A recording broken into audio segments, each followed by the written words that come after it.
Siya, Ate Peach, mga minamahal na ating Ate Peach Albert Esquer, mga minamahal.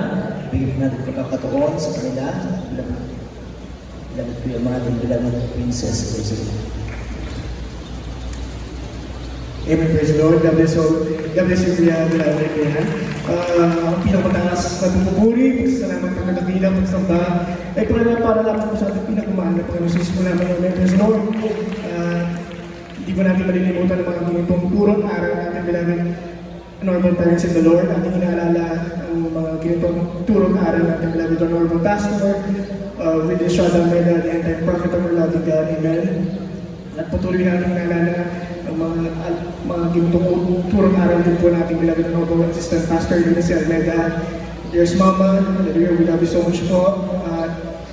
Isang pagbati rin po ng mapagpalang hapon po sa buong Almeda family, sa pangunguna po ng beloved mommy, beloved daddy po, and sa lahat po ng mga pamilya po sa ibang dako ng daigdig. Amen, praise the Lord. At ganoon din po ang pagbati ng mapagpalang linggo po sa inyo lahat mga minamahal dito sa dako ng Luna, La Union mga minamahal. Isang kagalakan po mga minamahal na ang makarating po dito sa banal na gawain natin. Sa banal na kusada po natin sa pangalawang araw po ng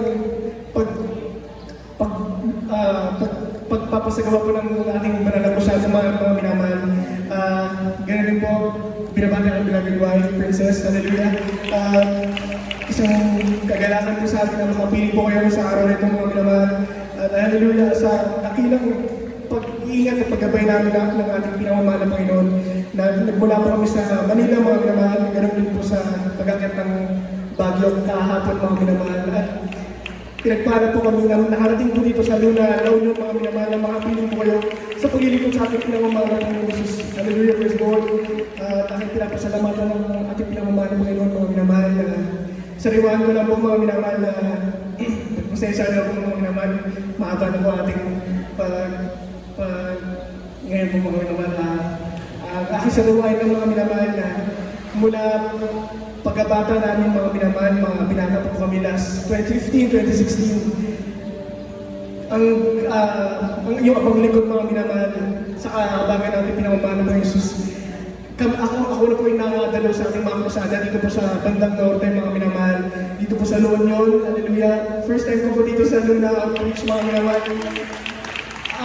Puso ko namin nagagalak mga minamahal sa mainit na pagtanggap niyo po sa aming mga minamahal. Hindi po dapat mga minamahal na kami po yung isang ginamit mga minamahal bilang instrumento mga minamahal na ipamalakay ang banal na salita natin pinamamahal ng Jesus gamit na pinangaral po sa atin ng ating beloved parents in the Lord. Hallelujah. Kayo po yung mga ginigilaw na baguhan mga minamahal, kayo po yung pinagpala na nakarating po dito. Ang banal ng totoong salita natin pinamamahal po Jesus. Amen. Praise God. At talaga ng ating beloved mga pastor and assistant pastor. Hallelujah. I-share ko naman po mga minamahal na yung mga panahon po na nung mga panahon ng pandemya mga minamahal. Ang iyong panglingkod, di po ako nakaranas ng ganyang sakit na lumalaganap mga minamahal. Ang beloved father po ang nakaranas ng ganyang sakit. Hallelujah na between life and death na po mga minamahal. Ngunit kami nagtiwala sa mga Panginoon mga minamahal. Nagbigay ng buong tiwala ko 100% sa mga Panginoon. Sa pananampalataya sa ating pinamamahal ng Panginoon na tinuro sa ating beloved parents in the Lord na sumampalataya ko mga minamahal na gagawa ng himalaang sa buhay natin ang mga mahal na Panginoon mga minamahal. Hallelujah. Naranasan ko po yung mga minamahal na kami po ay nag-quarantine mga minamahal. Ang iyong kapaglikod kasama namin beloved father mga minamahal na ako po ang nag-alaga sa aming beloved daddy na positive po siya. Ako po kabagan, hindi po. Ngunit sa ganong katagal na nag-alaga po sa kanya mga minamahal, hindi biro mga minamahal na nakasuot ka ng PPE sa buong isang linggo mga minamahal. Hindi ka nakakahinga, hindi ka nakakain ng maayos. Ngunit sa dakilang habagan natin pinamamahal ko Jesus, wala kang naramdaman ng sakit mga minamahal dahil sa mga pagputalang turo na ating beloved parents in the Lord. Hallelujah. Kami po ay nanalangin araw at gabi. Hallelujah. Nakaluhod mga minamahal na dumadayang sa ating pinamamahal ng Jesus. Karakadakan mga minamahal. Pinagalingan ang beloved Father, hallelujah, praise the Lord, hallelujah. Hindi po biro ang ganyang sakit mga minamahal, lalo na po sa edad po na aking beloved daddy. Ngunit dakilang pagpapala po sa amin na muli makarecover po ang beloved daddy. Amen, praise the Lord, hallelujah. Kaya sa aming mga beloved na ginigiliw na mga baguhan, mga minamahal, hindi po kayo nagkamali na pinuntahan mga minamahal. Hallelujah. Na may plano ang mahal Panginoon Jesus sa inyong mga buhay, mga minamahal. Hindi kayo dumako dito ng aksidente, mga minamahal. Tinawag kayo ng mahal ng Panginoon sa inyong mga pangalan na makarinig ng salita at tunay na salita natin pinamamahal ng Jesus. Sa totoong gawain natin pinamamahal ng Jesus. Hallelujah. Magpatuloy kayo mga minamahal na dumalong mga minamahal ng mga baguhan. Patuloy po kayo dumalong mga minamahal. Hindi magtagal, nagagawa ng himala ang mahal ng sa inyong mga buhay, mga minamahal. Kung paano niyo po narinig ang mga dakilang patotoo dito sa ating harapan, mga minamahal. Kayo po'y manampalataya magsisi, mga minamahal, na mga baguhan. Di po magtatagal, gagawa po ang himala ang ating pinamamahal ng Jesus sa inyong mga buhay. Amen, praise the Lord. Marami po ang papasalamat, mga minamahal, sa lahat ng kapatiran po na nandito po sa ikalawang krusada na ating ng mahal na Panginoon na rin sa lugar po na La Union, mga minamahal. Sa inyo pong mainit na paglilingkod, marami po tayong nadadala sa paanan natin pinamamahal ng Jesus sa inyong matapat, mainit ang paglilingkod sa pagsunod sa mga turong aral natin wala ng permis ng Lord. Hindi po magtatagal, hindi ko po pahabahin mga minamahal. Lahat ng papuri, masasalamat, pagdadakila, pagsambahay para naman po sa ating pinakamamahal na Panginoon Jesus po naman. Praise the Lord. At magdadagdag pa ng pasasalamat ng aking beloved wife, Princess ko. Praise the Lord.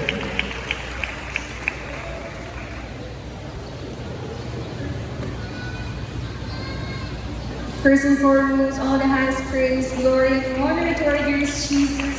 We give honor and double honor and respect to our dearly beloved parents in the Lord, our dearest Papa, Lourdes Almeda, and to our assistant pastor, Lina C. Almeda. Beloved greetings din po sa Almeda family mula po sa panganay, beloved mommy, at sa bunso po. At sa lahat po ng kapatiran, sa mga baguhan, datihan, sa mga webcast viewers po, isang mapagpalang araw po at linggo po sa inyo lahat. Maraming salamat din po sa mainit na pagtanggap niyo po dito sa amin sa Lina. Ito na po ang pangatlong krusada na napuntahan ko sa Ilocos Outreach, and we're so very blessed po to be part of this crusade, and na makapiling po namin kayo sa araw na ito.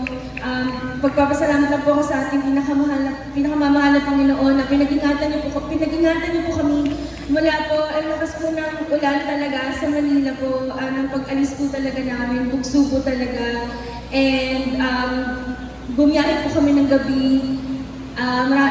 Salamat po po mahal na Panginoon dahil hindi na po kami pinabayaan. Ginabayan niyo po kami, pinalundan ng kanyang banal na presensya hanggang makakot po ng bago. Ngayon po na makapunta po dito sa banal na gawain. Testify ko lang din po sa hindi po nakakarinig ng aking testimony. Ang aking beloved father din po ay nahatulan po ng life imprisonment po sa Dubai. Way back years ago po, and laking pasasalamat ko po sa ating pinakamamahal na Panginoon na this year din po aside po na napatawag po siya ng life imprisonment, ay nakauwi na po siya dito sa Pilipinas. Praise the Lord. And I would like to honor our loving God din po sa healing po na pinagkakalob na po sa aming beloved mommy, na alam naman po na during past few months po, talagang humarap po ang family po sa malaking dagok na problema po ito. But thank the Lord po kasi ginabayan na po talaga kami, pinatibay na po ang aming loob, ang aming of course po yung mind din po, yun din po ang talagang kalaban po natin, dyan po pumapasok ang kaaway. But glory to God po talaga na na-overcome po ng family all together. We really praise the Lord po through the leading prayers of dearest Papa and dearest Papa po mga minamahal na patuloy po na nag-recover po ang beloved mommy, and we always pray and we always always, pray to the Lord po ang complete recovery and complete healing po ng aming beloved mommy. And gusto ko lang din po pagpasalamat na within the year, isang taon na rin po akong nasa dito sa banal na gawain. So last year po, I was baptized po sa dako po ng Baguio. Kaya muling pagpapasalamat ko rin po na nakatin po kami sa crusade ng Baguio. And muling pagpapasalamat ko rin po na within the same year po, nakatin po kami ng panibagong masada po dito sa La Union. Nagpapasalamat ko po sa mga Panginoon ang lahat po ng pagpapalang pisikal, financial, at higit sa lahat spiritual. Yun naman po, maraming salamat po. All the highest praise and glory to Jesus.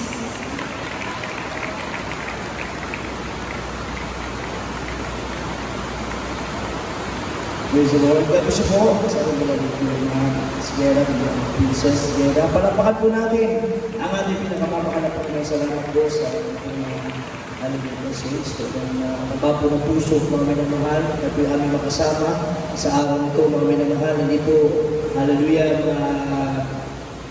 may spread.